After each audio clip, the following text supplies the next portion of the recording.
오늘 우리에게 주시는 하나님의 말씀은 RT바이블 빛반 첫 번째 사람을 살리는 말의 힘입니다. 말씀에 큰 은혜 받으시기 바랍니다. 한 청년이 오랜 기간 준비한 시험에서 드디어 합격을 한 거예요. 너무 기분이 좋아서 집에 가서 아빠한테 이렇게 얘기했어요. 아빠, 나 이번에 합격했어. 그러자 아빠가 얘기하는 거예요. 와, 우리 아들 너무너무 수고했어.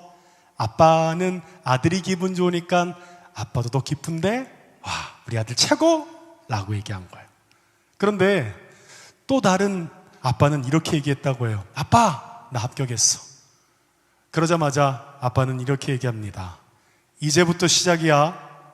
겸손해. 이제 끝났다고 생각하는 순간 그 다음부터 낭떠러지야. 교만하면 안 돼. 하나님은 교만한 사람 치시는 거 알지? 항상 겸손해야 돼 라고 얘기합니다. 여러분 자주 듣는 말이죠. 말에는 힘이 있습니다. 칭찬해도 되는데 마치 그 상황에서 또 뭔가 가르치려 두고 뭔가 마치 꼰대처럼 얘기하는 게 됐을 때는 그 말이 힘이 없게 되는 것을 보게 됩니다. 그렇다면 여러분은 어떤 말이 여러분에게 힘이 있으신가요? 권위 있는 말이라고 하죠. 권위 있는 말 얘기하는 순간 또 라떼? 우리 회사 상사? 권위 있는 말이 두 가지 의미를 가지고 있다고 합니다. 첫 번째는 권력과 위엄이 있는 말입니다. 권력과 위엄이 있는 말은 그 앞에서는 듣는 척해요. 사장님이 얘기하고 또 뭔가 윗사람 하라는 대로 해야 될 상황이 되면 해야 되겠구나. 근데 그 사람 얘기는 듣기 싫어요. 말에 힘이 없어요. 그런데 또 다른 권위 있는 말은 들리기 시작합니다. 권위의 의미가 권면과 위로의 말인 거예요. 한 청년들과 얘기하면서 물었어요. 자기는 어떤 말이 말에 힘이 있게 들리냐라고 얘기하니 한 청년이 이렇게 얘기하더라고요. 목사님, 진솔한 얘기요. 진실된 마음이 느껴지면 그 말은 들려요. 무엇일까요? 말에 힘이 있다는 것은 무엇이냐면 상대방을 생각하고 또한 내 마음에 진솔함이 배어 있어야 한다는 겁니다. 여러분, 이 사실을 아는 사람은 말을 할 때 항상 그 말을 곱씹어 봅니다. 그런데 말에 힘이 있다는 것을 알지 못하는 사람은 생각하고 얘기하지 않고 생각나는 대로 말한다는 겁니다. 이 사실을 알지 못하는 사람은 항상 느껴요. 와, 저 사람 말 참 함부로 한다. 저 사람은 참 상대방을 생각하지 않고 말하구나 라고 하는 것을 보게 됩니다. 어떠세요? 누군가 나에게 악의적인 말을 해서 혹 상처를 받아본 적이 있으신가요? 누구나 다 그런 경험이 있을 것입니다. 감정이 실리고 가시 돋친 말은 마음과 감정을 파고들어 상하게 합니다.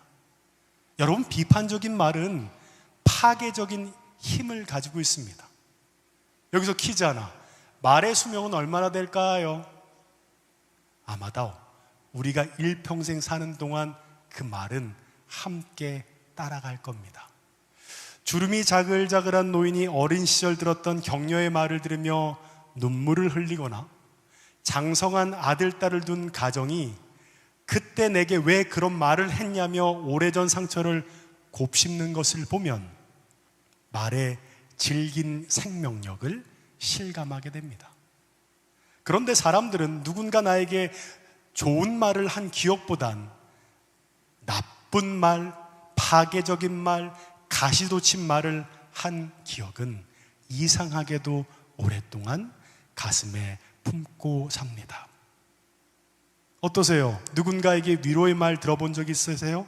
너무 힘든 상황이어서 포기하고 싶었는데 누군가 따뜻한 말을 해서 용기를 얻던 적이 있습니까? 말에는 힘이 있습니다. 우리가 이것을 알게 되면 우리는 곱씹어보고 생각하고 상대방을 배려하며 얘기할 수 있게 되는 거예요. 오늘은 RT 바이블 비판 첫 번째 시간입니다. 그러면 말에 대해서 성경은 어떻게 이야기하고 있는지 함께 살펴보기를 원합니다. 여러분, 말은 마음에서 나옵니다. 누가복음 6장 45절 함께 읽어보겠습니다. 시작. 선한 사람은 마음에 쌓은 선에서 선을 내고 악한 자는 그 쌓은 악에서 악을 내나니 이는 마음에 가득한 것을 입으로 말함이니라. 사람의 마음에 가득한 것을 입으로 말한다고 성경은 말씀하고 있습니다. 우리의 마음에 가득한 게 나온다라는 거예요. 생각하는 대로 말하지만 그 생각하는 대로 말하는 그 요체는 어디냐면요, 마음속에서 툭 튀어나온다는 거예요. 그런데 그 마음이 어디로부터 시작되는 줄 아세요? 생각입니다. 군 용어로 전략적 요충지라고 합니다. 백마고지라고 여러분 아시죠? 6.25 때 몇십 번, 몇백 번 그 고지가 탈환되었던 중요한 전략적 요충지입니다. 우리가 삶을 살아가면서 너무나 중요한 것은 생각입니다. 그런데 많은 사람들이 그 생각에 대해서 별 대수롭지 않게 여깁니다. 그래서 어딘가 가면 누군가를 만나고 함께 할 때 그 사람들의 비판적이고 우울하고 다른 여타저타한 생각들을 들게 되면 신기하죠? 우울한 말을 오랫동안 들게 되면 우울한 생각을 하게 돼요. 사람은 스며들듯 전염됩니다. 무엇일까요? 어떤 생각을 하냐에 따라 그 생각이 우리의 마음으로 들어간다는 거예요. 그러면 그 마음에 생각들이 쌓이게 되면 견고한 진을 이루게 돼요. 그러면 그때부터는 그 마음은 다시금 뒤집을 수 없는 거예요. 그리고 그 마음의 견고한 진과 같은 것은 열매를 맺게 됩니다. 어떻게 해요? 그냥 아무 생각 없이 말할 때 그 마음속에 새겨놓았던 그 마음의 생각이 툭 튀어나온다는 겁니다. 마치 나무와 같아요. 마음은 뿌리고요, 말은 열매인 거예요. 포도나무는 포도를 맺고요, 사과나무는 사과를 맺습니다. 마찬가지로 어떤 마음을 가지냐에 따라서 그 마음은 반드시 열매를 맺는다라는 겁니다. 왜냐하면 우리는 마음에 가득한 것을 말로 표현하기 때문입니다. 말은 마음에서 나와요. 그래서 예수님께서 말씀하시기를 열매를 보고 우리가 그 나무를 알 수 있다고 말씀하셨습니다. 말만 바꾸는 것은 불가능해요. 말을 바꾸려면 마음이 바뀌어야 하고요, 생각의 전략적 요충지를 사수해야만 우리의 말이 바뀔 수 있다는 겁니다. 그리고 말에는 결과가 따라오게 됩니다. 우리가 한 말은 사라지지 않고 다시금 우리에게 돌아온다게 된다는 거예요. 우리는 우리가 한 그 말의 열매를 먹으면서 살아가게 된다는 겁니다. 오늘 함께 읽었던 잠언 18장 20절 함께 읽어볼까요? 시작. 더 나오는 열매로 말미암아 배부르게 되나니 곧 그의 입술에서 나는 것으로 말미암아 만족하게 되느니라. 사람은 자기의 입에서 나오는 열매로 배부르게 된다고 성경은 말씀하고 있습니다. 그 열매가 좋은 열매일 수도 있고요, 나쁜 열매일 수도 있다라는 겁니다. 우리는 우리가 했던 그 말의 열매를 먹으면서 살아가게 된다는 것을 말하고 있다는 거예요. 여러분, 우리가 하는 모든 행동에는 결과가 있습니다. 그리고 그 결과에 대한 책임은 내게 있어요. 내가 어떤 행동을 하고 나서 다른 사람에게 그 책임을 물을 수 없는 거예요. 여러분이 선택을 했으면 그 선택에 대한 책임은 바로 자기 자신에게 있습니다. 누구나 이런 말 하지 않나요? 그때 내가 이 말 하지 말걸. 그때 내가 왜 이렇게 버럭 화냈을까? 그렇게 왜 감정 조절을 잘 하지 못했을까? 여러분은 어린이 된다는 것은 어떤 의미일까요? 내가 한 행동과 내가 한 말에 대해서 책임지는 것입니다. 내가 한 말, 내가 하는 행동에 대해서 그 결과에 일어나는 모든 일에 대해서 책임지는 것이 어른이라는 거예요. 입 밖에 말이 나오고 나서 후회하는 말은 그 일을 책임질 수 없습니다. 우리가 하는 모든 말에는 결과가 따라옵니다. 상대방을 살리는 말이든 죽이는 말이든 상관없어요. 우리 모두는 내가 한 말에 대한 책임을 지고 살아가게 됩니다. 금방 읽었던 20절을 보면 사람이 자기 입에서 나오는 그 열매로 배부르게 된다라고 말씀하고 있는 것입니다. 내 입에서 나간 그 말은 절대로 사라지지 않습니다. 내 입에서 나온 그 말의 열매를 먹은 사람은 다른 사람이 아니라 누구죠? 나 자신이에요. 요즘 세상 참 무섭죠?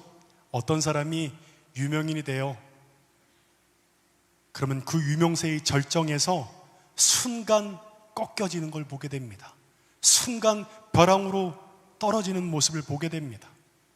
어떤 이유 때문이죠? 그 유명인이 지금 하고 있는 말과 행동이 아니에요. 어렸을 때 했던 행동, 그리고 그때 했던 말과 글 때문에 한 번에 그 삶이 꺾여버린다는 거예요. 그래서 여러분, SNS를 조심해야 돼요. 무언가 기록하는 것에 있어서 그 기록이 나중에 모든 사람이 알게 됐을 때 그때 책임질 자신이 없다면 차라리 집에서 일기를 적으세요. 누군가 그 일들을 공감해 주기 바라는 마음에 비난과 비평과 파괴적이고 비판적인 말을 했을 땐 반드시 우리가 나이가 들어 어른이 되었을 때 그것에 대해서 책임져야 할 수도 있다는 것을 말하고 있는 것입니다. 근데 참 무서운 건 뭐냐면요, SNS가 다 지웠는데 사람들이 그걸 다 찾아내는 거예요. 10년 전에 내가 적었던 그 글을 이미 지웠는데 어떻게 그 찾아내는 방법이 있더라고요. 무엇일까요? 우리가 하는 말과 글과 행동에 책임질 만한 자신이 있다면 좀 더 곱씹어 보고 신중하게 그 글을 적어야 한다는 것을 말하고 있는 것입니다. 특별히 하나님을 믿는 사람은 더더욱 말에 조심해야 합니다. 왜냐하면 살아계신 하나님께서 우리가 하고 있는 모든 말을 다 듣고 계시기 때문입니다. 속담에 이런 말 있죠? 낱말은 새가 듣고 반말은 지가 듣는다. 하지만 하나님은 우리의 모든 말을 다 듣고 계세요. 애굽의 종살이에서 해방된 이스라엘 민족이 약속의 가나안 땅으로 갑니다. 하나님께서 약속의 그 가나안 땅을 정복하기 위해 정탐꾼을 보냈는데 정탐꾼에게 보고를 듣고 나서 그 성읍이 견고하고 그 땅의 거주민이 강하기 때문에 우리는 절대로 이길 수 없다라는 보고를 받게 됩니다. 그러자 온 이스라엘이 하나님을 원망하면서 이렇게 말합니다. 민수기 14장 2절입니다. 함께 읽어볼까요? 시작. 이스라엘 자손이 다 모세와 아론을 원망하며 온 회중이 그들에게 이르되 우리가 애굽 땅에서 죽었거나 이 광야에서 죽었으면 좋았을 것을. 여러분, 이 말은 절대 하지 말았어야 돼요. 하나님이 분명 얘기하신 거잖아요. 출애굽의 여정을 통해 하나님이 말씀하신 약속의 땅을 하나님께서 말씀하시고 그곳으로 낮에는 구름 기둥으로 밤에는 불 기둥으로 인도했어요. 그곳에 보이는 것이 있다면, 자기보다 더 큰 거대한 이들이 있다면 그것 또한 하나님께서 하실 것인데 그들은 자기의 눈에 보이는 대로 그대로 얘기하고 그 안에 생각들을 품게 되고 그 마음에 품은 생각을 불평을 내비치게 됩니다. 애굽 땅에서 괜히 왔어. 그냥 거기서 죽었으면 좋았을 것을. 여러분, 이 말은 절대 하지 말아야 될 말입니다. 애굽에서 큰 고통을 받고 부르짖었던 이스라엘 백성들을 하나님께서 인도하셨는데 그 하나님 앞에 이야기해선 안 될 말이었습니다. 그런데 이스라엘 민족이 이 말을 했던 거예요. 하나님은 진노하셨습니다. 이스라엘의 불신앙에 대해 이야기했을 때 하나님은 이렇게 하셨습니다. 민수기 14장 28절 읽어보겠습니다. 그들에게 이르시기를 여호와의 말씀에 내 삶을 두고 맹세하노라. 너희 말이 내 귀에 들린 대로 내가 너희에게 행하리니. 하나님은 아주 명확하게 말씀하신, 너희 말이 내 귀에 들린 대로 내가 그대로 행하겠다고 말씀하셨습니다. 어떻게 됐을까요? 광야에서 죽었으면 좋겠다고 한 사람은 광야에서 죽었고요, 올라가 가나안 땅에 차지하겠다고 말한 사람은 가나안 땅에 들어갔습니다. 맞죠? 1세대, 2세대 불평하고 자기 입에 말한 그대로 그 삶의 결과는 성경에 그대로 적시되어 있습니다. 여러분, 똑같은 상황에 직면했지만 사람들은 각자의 믿음에 따라 이야기합니다. 그리고 자기가 말한 그 결과대로 그들 모두는 살아가게 되었습니다. 이것이 바로 말의 힘, 말의 권세입니다.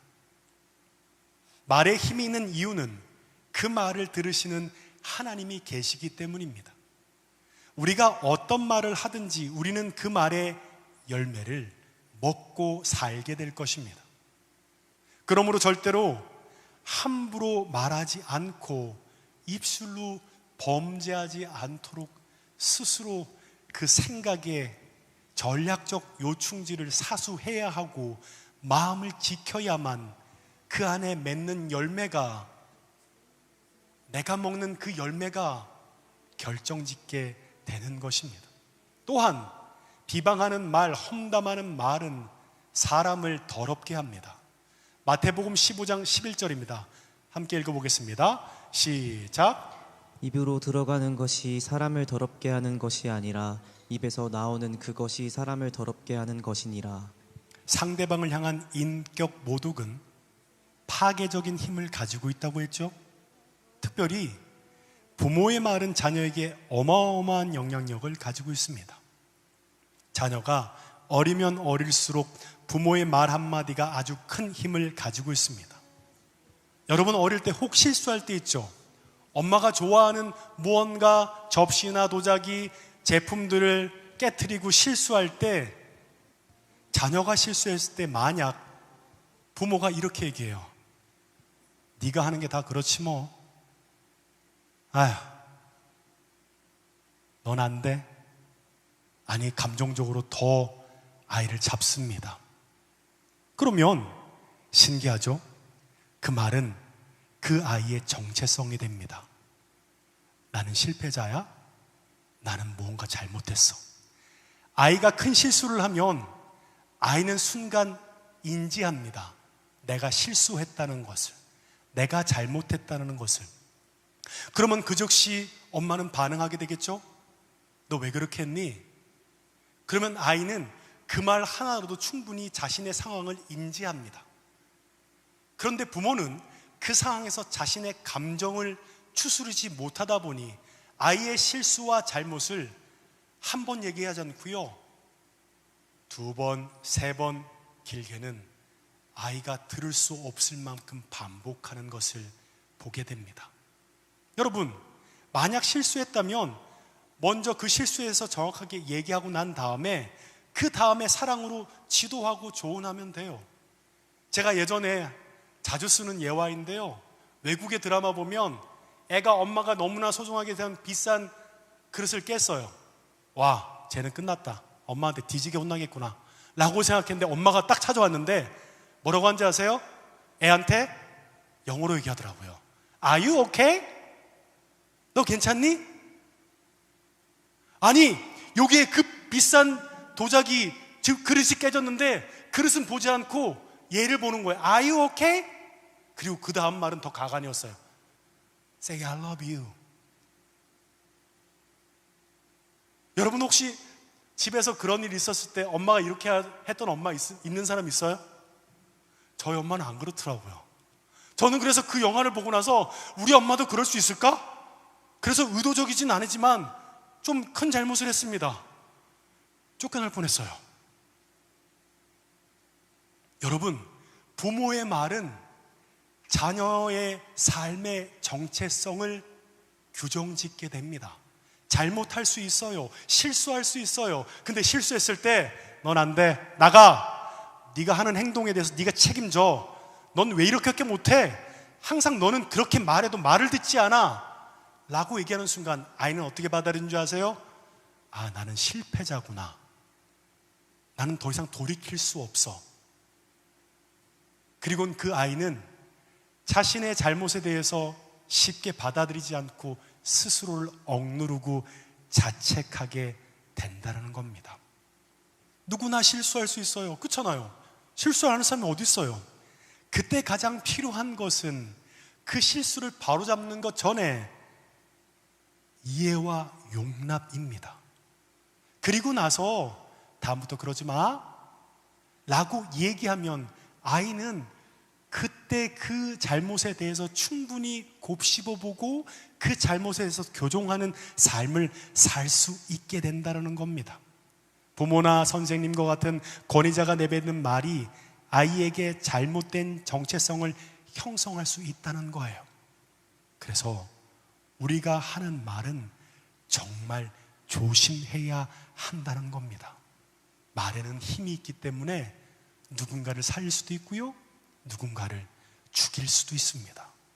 말 한마디에 미래에 대한 소망을 줄 수도 있고요, 아니면 끝없는 절망을 선사할 수도 있다는 겁니다. 우리 21절 한번 읽어볼까요? 시작. 죽고 사는 것이 혀의 힘에 달렸으니 혀를 쓰기 좋아하는 자는 혀의 열매를 먹으리라. 똑같은 상황에서도 어떤 말을 하는지에 따라서 분위기가 완전히 달라질 수 있다는 거예요. 말 한마디로 좋았던 분위기를 다 망칠 수도 있고요, 아니면 말 한마디로 절망적이었던 분위기를 다시 살릴 수도 있다는 겁니다. 아마 오늘 설교를 들으면서 목사님, 그럼 우리 숨 막혀서 못 살아요. 뒷담화도 쳐야 되고요, 비판도 해야 되고요, 할 얘기 얼마나 많은데 지금 장난치세요? 그럼 뭐 내 입술에는 고운 말밖에 안 나와요? 화가 날 때 있잖아요. 짜증날 때 어떻게 해요? 저도 있죠. 저도 목사지만 짜증날 때 있어요. 힘들 때 있고 화가 날 때 있어요. 근데 여러분, 어느 선까지 하는 건 괜찮아요. 근데 그게 내 안에 전이가 되고 내 안에 스며들고 내 감정을 요동치게 만들면 그것은 그 열매를 내가 먹고 있다는 거예요. 여러분, 친구들과 얘기하면 막 친구들 뒷담화하고 얘기하면 엄청 시원해요. 와, 기분 엄청 좋아. 근데 신기하죠? 시간이 지나면 지날수록 그 비판과 부정적인 마음과 그 안에 있는 감정이 내 안에 전염되고 있는 거예요. 여러분, 우울한 사람과 같이 만나서 한참을 얘기하면 그 우울이 전염됩니다. 오늘 성경에 이해하고 있는 것은 무엇이냐면, 여러분, 조금 그런 말 하는 것이 잘못된 것이 아니라 그것을 어느 선에 넘지 않도록 할 수 있는 우리 안의 그런 영적인 분별력이 있어야 한다는 것을 말하고 있는 거예요. 제 친구가 있는데 공장에서 일하러 가더라고요. 한 4, 5년 지나고 왔는데 이 친구 말이 완전히 변했어요. 공장에서는 말하는 분들이 조금 거기 그 회사가 거칠었나 봐요. 그냥 말마다 CX, 지읒 X 이런 말이 그냥 추임새처럼 그 친구한테 나오는데 당황했어요. 야, 너 네 말투가 왜 이러냐? 뭔지 아세요? 주위에 있는 사람들 그 분위기가 나에게 전염되고 나에게 스며들게 되면 처음에는 어느 정도 간격을 두고 사려고 하는데 그 속에 함께 있다 보면 나도 모르게 그 사람들과 똑같이 생각하고 똑같은 마음을 품고 이야기하고 있다는 것을 말하고 있는 거예요. 무엇이죠?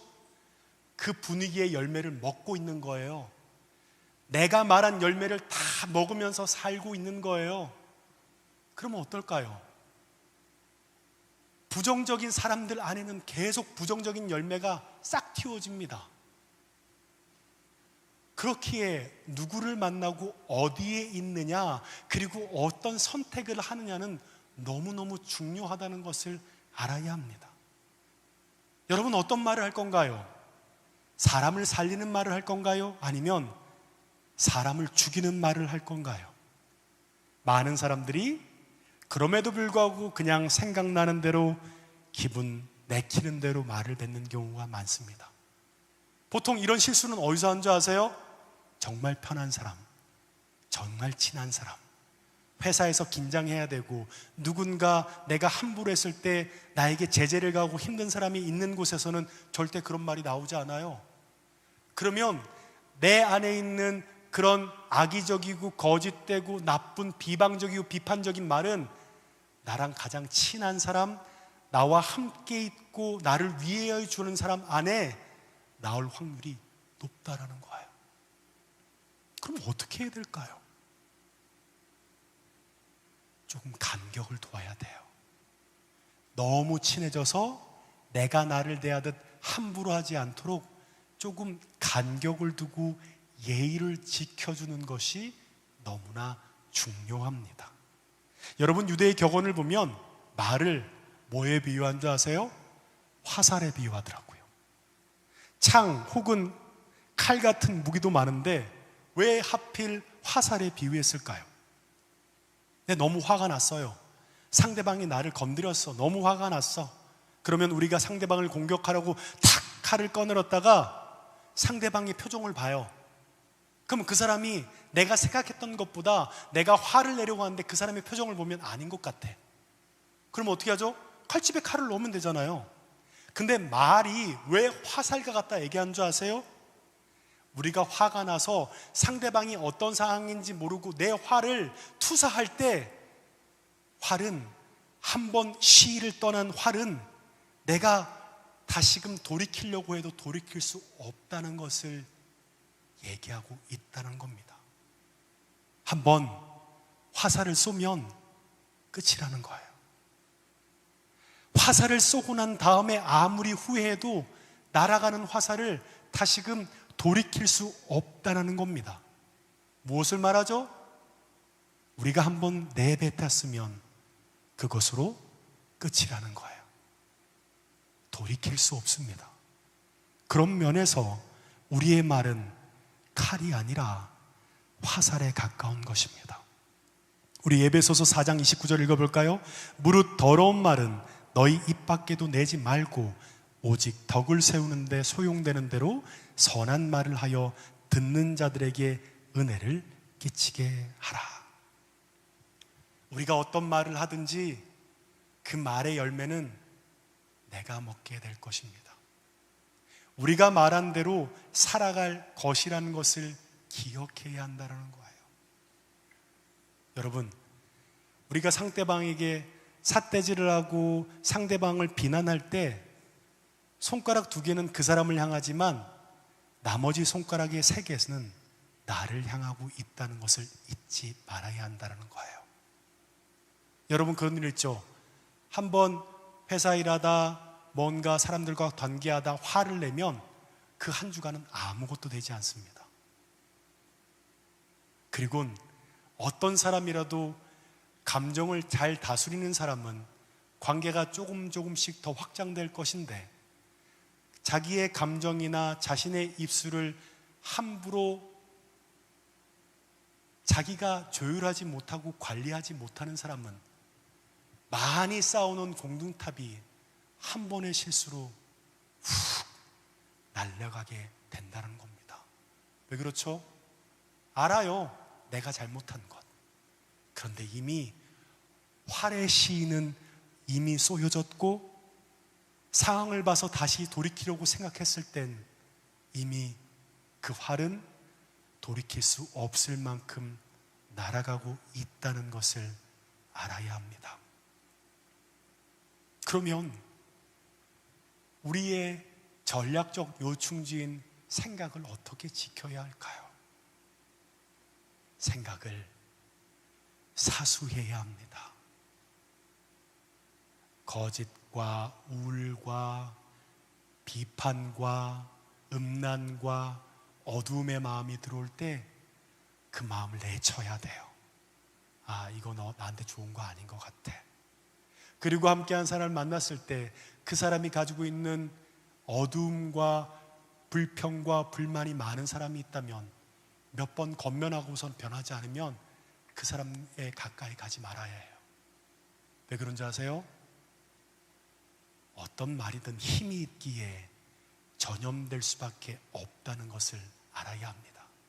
왜 그러냐면 우리는 그 말의 열매를 먹고 살기 때문에 그렇습니다. 그렇기에 우리의 생각을 지키고 마음을 사수한다면 조금 비판하고 조금 사람들에게 뒷담화할 수도 있겠죠.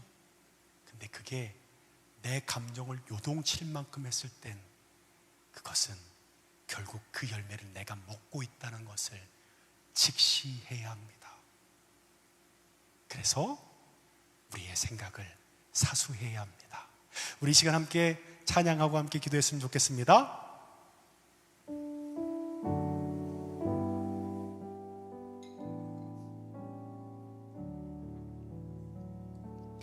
나의 마음 받으소서. 오셔서 주님의 처소 삼으소서. 나의 전부이신 주여 내 마음을 받아주소서. 나의 마음 받으소서. 오셔서 주님의 처소 삼으소서. 나의 전부이신 주여 내 마음을 받아주소서.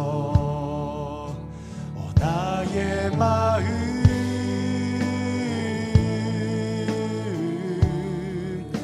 주님께 열었으니 주여 내게 오셔서 나의 맘에 거하여 주옵소서. 주가 기뻐하는 주의 성전 되게 하소서. 나의 맘 받으소서. 오셔서 주님의 처소 삼으소서. 나의 전부이신 주여 내 맘을 받아주. 나의 맘 받으소서. 나의 맘 받으소서. 오셔서 주님의 처소 삼으소서. 나의 전부이신 주여 내 맘을 받아주소서. 나의 맘 받으소서. 나의 맘 받으소서. 오셔서 주님의 처소 삼으소서. 나의 전부이신 주여 내 마음을 나의 마음을 나의 마음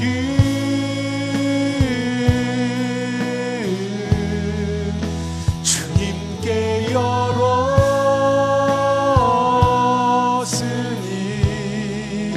주여 내게 오셔서 내 맘에 거하여 주옵소서. 주가 기뻐하는 주의 성전 되게 나의 마음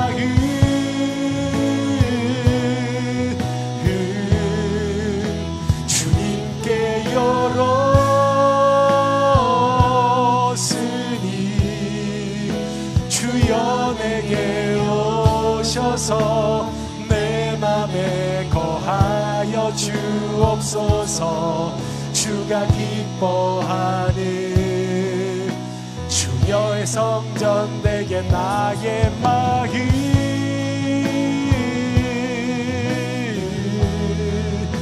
주님께 열었으니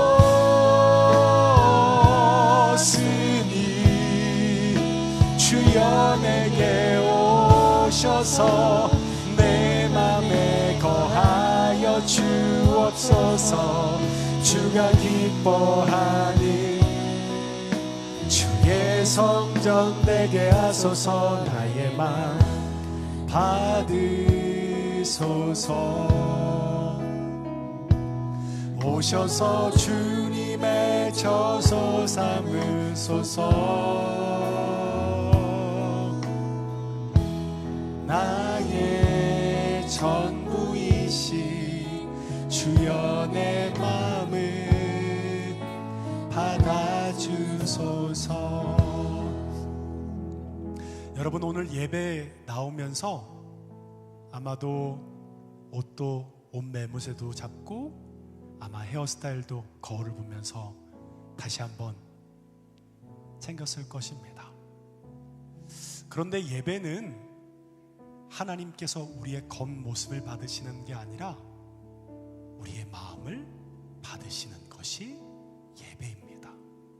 혹시 예배를 드리기 전에 나의 마음의 매무새를 정리하고 오신 분 있으세요? 여러분, 만약 마음은 전혀 신경 쓰지 않고 온데간데 없이 와서 이 자리에 앉아 있다면 어찌 보면 이 예배는 하나님께서 흠양하실 예배가 아닐 수도 있다는 겁니다. 왜 그럴까요? 하나님은 우리의 마음을 보시는 분이기 때문에 그렇습니다. 이 시간 우리가 기도하기 전에 먼저 내 마음이 어떤지, 한 주간의 내 마음은 하나님께서 기뻐하시는 삶을 살아왔는지, 내 입술은 하나님께서 보시기에 합당한 삶을 살았는지, 우리 잠잠히 한번 묵상하면서 하나님의 음성을 듣는 시간을 함께 갖길 원합니다.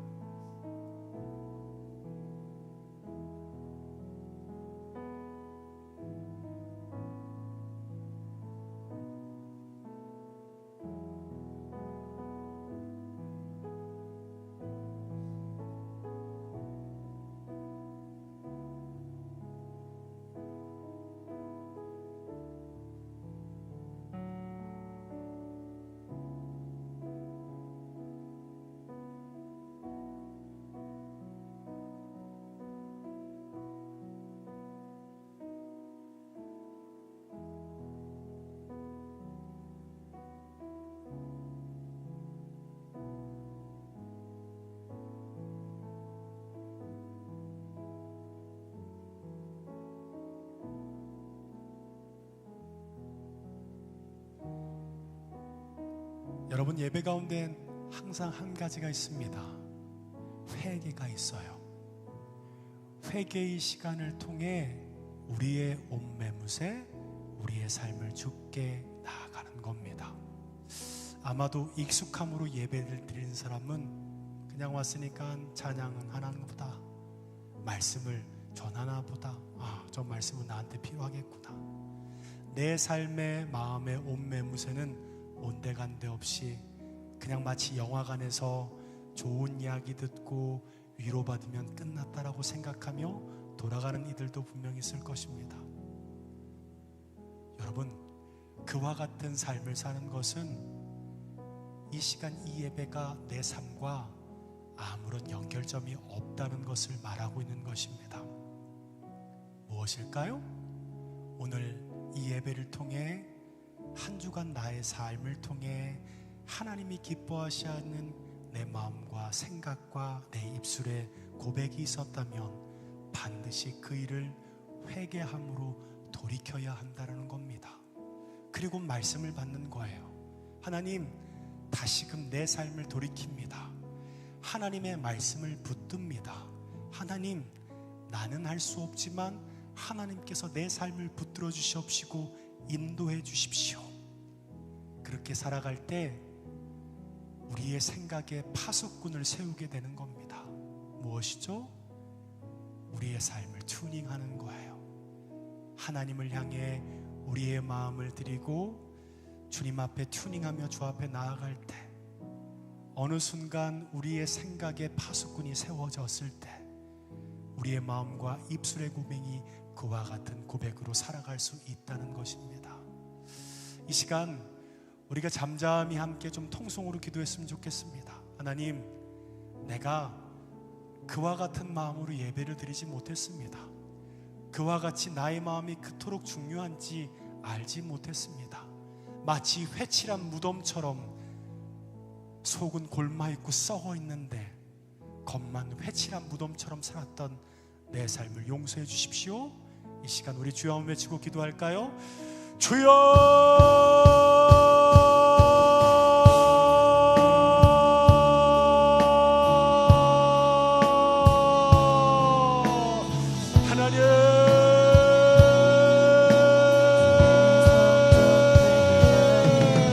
하늘의 문을 여소서, 하늘의 문을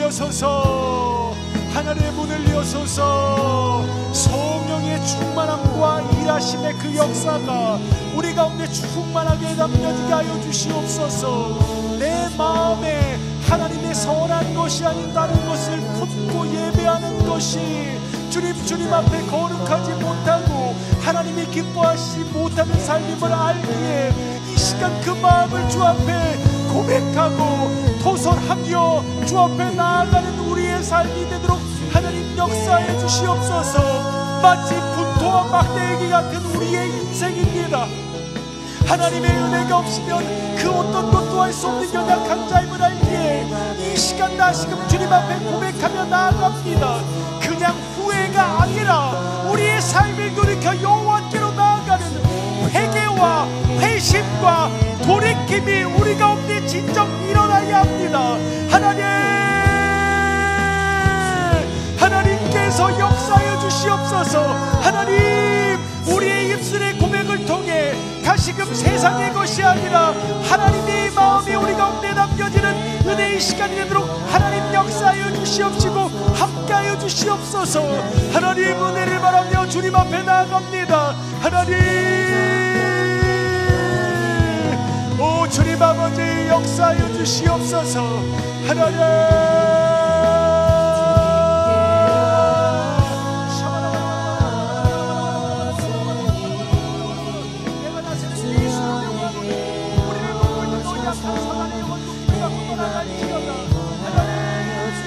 우리의 마음에 견고한 힘이 파생하게 하시고 우리의 마음속에 있는 우울과 인간과 거짓과 하나님께서 기뻐하시지 않는 그 모든 마음은 내가 다스린 예수를 명하는 이 느낌을 받고 떠나갈지어다. 파생할지어다. 하나님, 우리 가운데 성령의 일하심과 인도하심의 역사가 우리 가운데 충만하게 부어질 때에 우리 가운데 모든 내가 막힘은 풀어지고 하나님 우리의 삶 속에 하나님이 기뻐하시고 하나님께서 말하시는 그 삶이 우리 가운데 일어나도록 하나님 역사하여 주시옵소서. 주여,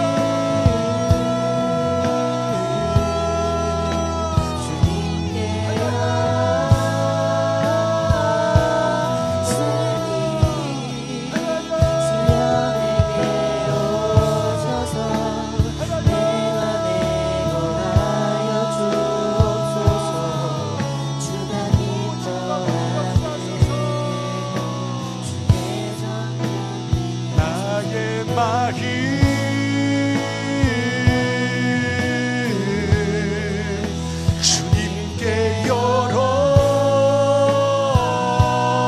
열었으니 주여 내게 오셔서 내 맘에 거하여 주옵소서. 주가 기뻐하는 주의 성전 되게 하소서. 나의 맘 받으소서.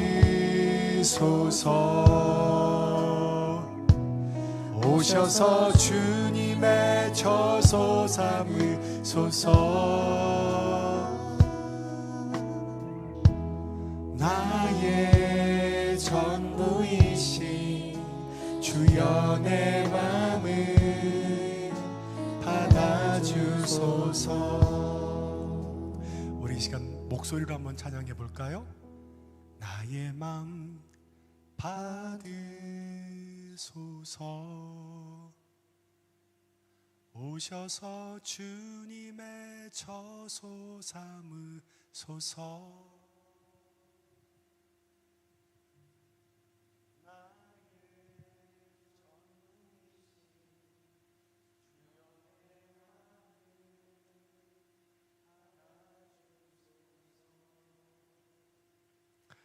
하나님, 그렇습니다. 이제는 머리 스타일, 옷 매무새만 꾸미고 단정하고 나오는 것이 아니라, 하나님, 내 마음이 무너졌어요. 어떻게 정리해야 될지 잘 모르겠지만, 하나님, 하나님께 내 마음을 드리고 싶습니다. 그렇게 하나님 앞에 진실되게 진솔하게 주 앞에 나아갈 때, 그때 비로소 오늘 드려지는 예배가 하나님 앞에 진정한 치유와 회복과 세움의 역사가 일어나게 될 것입니다. 하나님, 더욱 주님만 바라보고 주님 앞에 나아갈 때 우리의 생각에 파수꾼을 세우고 주 앞에 나아가게 하여 주시옵소서. 하나님, 내 입술의 열매를 내가 먹고 사는 것을 알기에 내가 어떤 말을 하고 어떻게 살아가는지 다시 한번 하나님 앞에 튜닝하며 나아가도록 역사하여 주시옵소서. 감사합니다. 사랑하는 예수님의 이름으로 기도하옵나이다. 아멘.